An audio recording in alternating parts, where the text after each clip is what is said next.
Ganito nga pala ang dapat gawin sa mga talong na ating mga tanim. Bale, yung mga dahon tatanggalin natin yung sa baba, sa mga babang dahon, para makapag-concentrate yung ating mga tanim na talong o kahit anong uri ng halaman.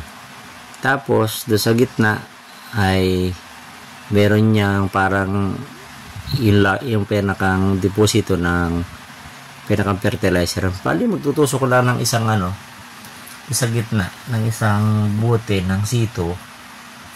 Yun. Tapos doon mo ilalagay sa loob. Sa loob na yun, bubuksan yun. Bubuksan yung takip.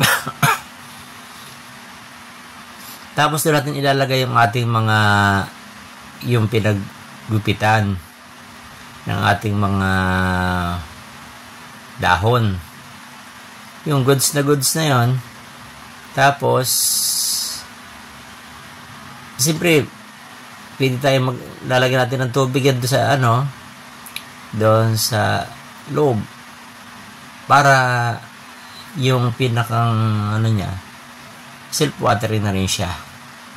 Tapos yung mga sa paligid ay ating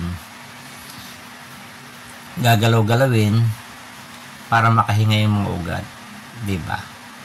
Sa ganyang paraan ay napapanatili yung humidity ng lupa at siyempre naialaga natin maayos yung ating mga tanim.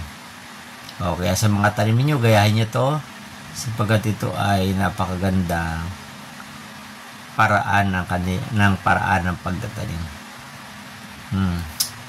Ganyan guys. Sana magustuhan niyo itong aking video na aking ina-upload.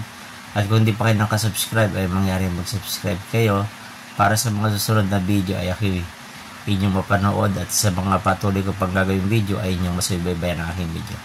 Like and share na lang po. Salamat.